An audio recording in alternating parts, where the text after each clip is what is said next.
did Rod Stewart and his son Sean almost land themselves in jail on New Year's Eve? Rod, you must stop being so naughty!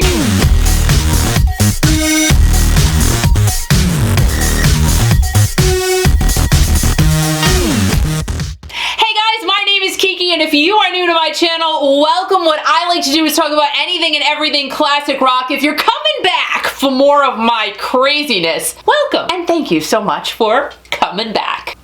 Hello guys. So it is now time for story time, and what I suggest is if you don't have a little drinky poo near you, go get one. My drink of choice tonight is water in a Cumbies cup with a metal straw so I can protect and help to save the environment. Over the decades and the years and the eons, many, if not all, of the classic rockers that we know and love have either landed themselves in the slammer or have been really close to landing themselves in the slammer. Before we get into how Sir Rod Stewart almost landed himself in jail on New Year's Eve with his son Sean, that was an absolutely horrible British accent, but I just love doing it. Don't you like trying to talk like in a British accent? I love it, and that was a little bit of something else. Maybe it's Blarney, I don't know. Stop. So we'll just get into this, okay? Now, if you guys don't already know, I am from the little teeny tiny state of Rhode Island. Not Long Island, Rhode Island. It is kind of crazy over the years how when I've told people where I'm from, you know, if it wasn't around here, obviously, oh yeah, I'm from Rhode Island, they would literally turn to me and say, oh, you're from Long Island. No, Rhode Island. That's where I'm from. If I literally had a nickel for every time someone said that to me, I would be able to, hands down, buy Steve Perry a pair of socks with my face on them. Yes, I would. And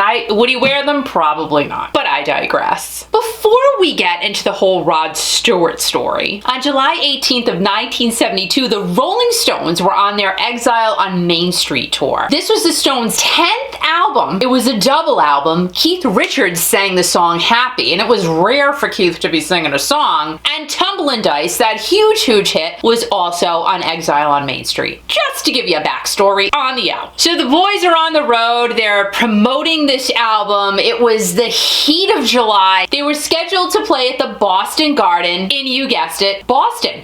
It's now the TD Garden, but back then, back in the day, it was the Boston Garden. Actually, a lot of people just called it the Garden, and they still call it the Garden. What happened though, before they played at the Garden, there was a little tiny scuffle here in little tiny Rhode Island that prevented them from getting there on time. Not even that far into it, but I need a little drinky poo. Did I spit?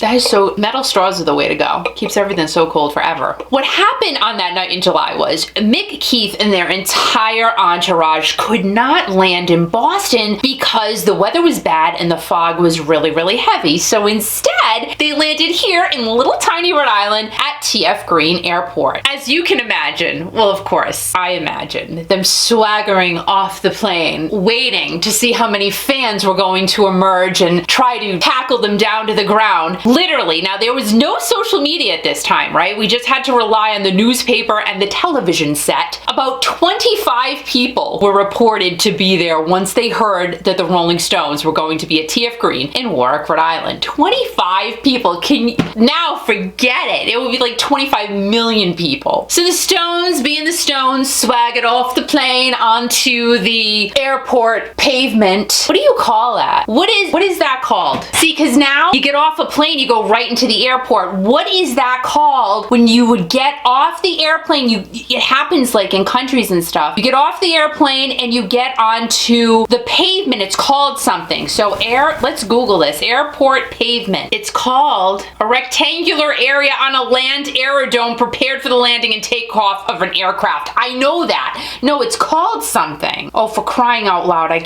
don't know.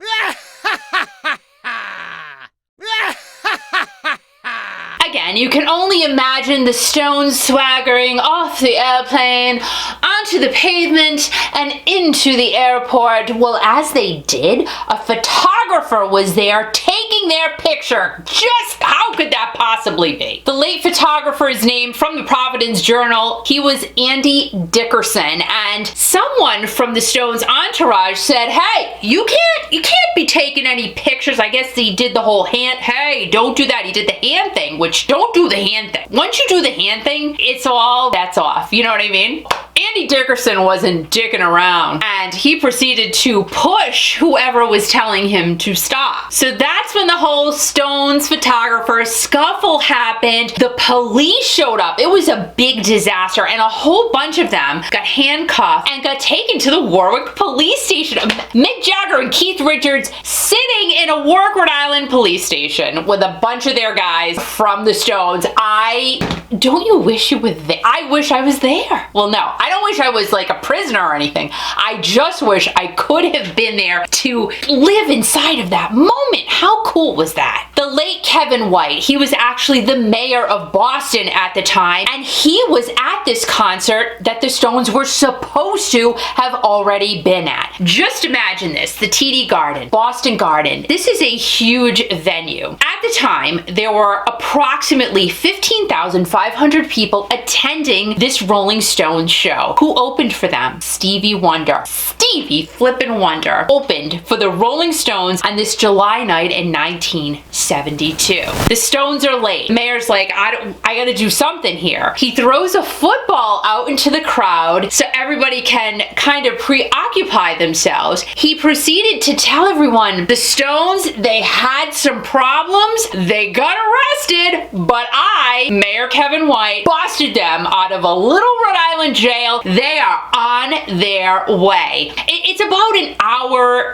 like an hour and 20 minutes from Warwick to get to Boston. It sounds like they got there in maybe half of that time. They got those guys there as quickly as they could, and the Stones made it on stage that night, July 18th of 1972, at the Boston Garden at 1 o'clock in the morning. 1 o'clock in the morning. So if Stevie Wonder went on maybe at 7:30, maybe he played for a couple of hours, who knows? Those people had to wait there a really long time and be super patient. I don't know if people would be that patient nowadays, right? Because it's such the me moment. Everybody there, those thousands and thousands of people waited, and Joe Perry of Aerosmith said that that was the best concert that Boston has ever seen. So was he there? Obviously, he had to have been there. I would love to talk to him about that night and that night only, like how crazy that must have been, and what was everybody doing for probably 4+ hours that they had to wait for the Rolling Stones to get on that stage, and then how long did they play? I just don't know. But you just have to take a step back and think, Stevie Wonder and the Stones playing in the same venue on the same night with all of that craziness going on around it. How amazing that night must have been. So yeah, we know that Mick, Keith, and the rest of the Stones crew, they sped there, they got there, they played probably at the time of their lives. It was probably one of the craziest nights of their lives. So what the heck does this have to do with Rod Stewart? Absolutely nothing. I just thought that was such a cool story because, again, the Stones were arrested here in little tiny Rhode Island. I love that stuff. I just do. Let's set the mood now and the tone for the Rod Stewart story, the Sir Rod Stewart story. Light a candle. I'm lighting a candle to be really romantic. Is it lit? Ow! Have a drink. Probably not water. Be with the one you love. Rod, I love you so much. My name's not Rod. Oopsie.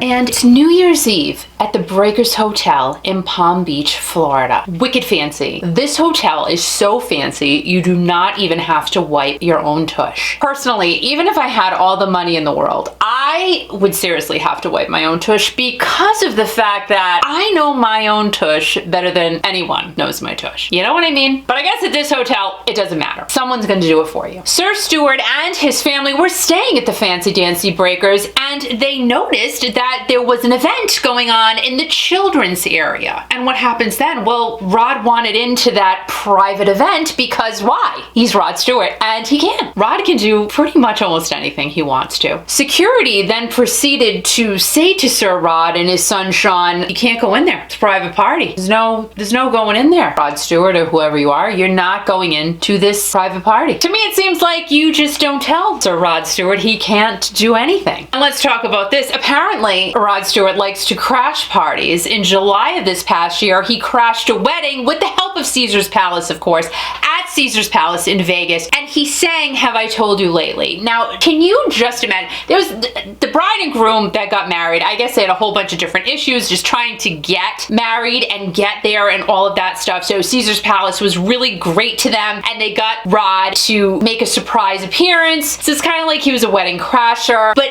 listen, Rod Stewart is 74 years old. He still looks pretty dang good. You know what I mean? If I was that bride, I don't really know. Now, I know exactly how I would react. If Rod Stewart came in and started singing To Moi, I would literally just fall down and wet myself.